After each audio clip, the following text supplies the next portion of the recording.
ताई आणि इतर व्यासपीठावर उपस्थित असलेले मान्यवर, पाण्याचं मोल जाणायचं असेल तर दुष्काळात शिरावं लागतं.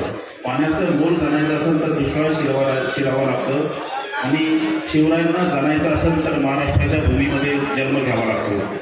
असे महाराष्ट्राचे आराध्य दैवत असलेले गणपती, भूपती, प्रजापती, गज अश्वपती, सुवर्ण रत्न श्रीपती, अष्टप्रधान जादू, अष्टप्रधान दृष्टी, न्यायालंकार मंडित, शास्त्र पारंगत, राजनीती धुरंधर, प्रौढ प्रताप पुरंदर, क्षत्रिय कुलावंत, सिंहासनाधीश्वर, महाराष्ट्राचे छत्रपती, तसेच महाराष्ट्राला समतेचा धडा देऊन पुरोगामी बनवणारे फुले शाहू आंबेडकर आणि रायपूरमधील देशासाठी प्राणार्पण करणारे श्री हनुमते या सगळ्यांच्या पावन स्फूर्तीला अनुसरून शतशः प्रणाम करून मी माझे 2 शब्द सुरू करतो.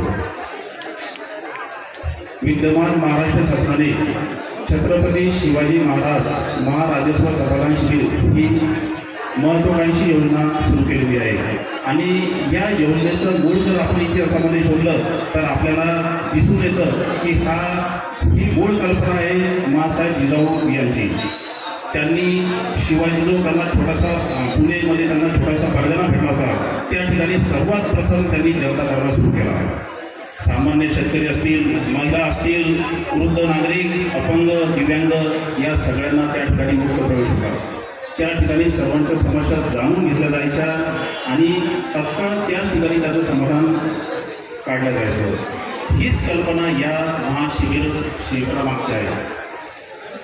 तुम्हाला रायपूर मंडळातील सर्व लोकांना आपल्या हे कोणतंही काम असलं, समजा तहसील कार्यालयाचं असो किंवा कोणतंही असो, त्यासाठी तुम्हाला तालुक्याच्या ठिकाणी जावं लागतं. इतरही कार्यालयाचे काम असले तरी तुम्हाला तालुक्याच्या ठिकाणी जावं लागतं. यामध्ये तुमचा शारीरिक आर्थिक मिळवणूक होते. मध्यस्थामार्फत त्यांना विनंत्या कराव्या लागतात आणि जाण्यामध्ये तुमचा बराच त्रास जातो. तर हा त्रास वाचवला हाच या शिबिराचा उद्देश आहे.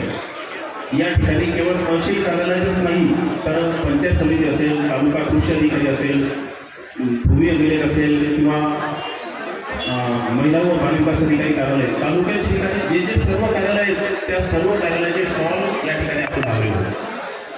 त्या सर्व कार्यालयाच्या योजनांचा लाभ तुम्हाला याच ठिकाणी मिळणार आहे. आणि या अगोदर जे लाभ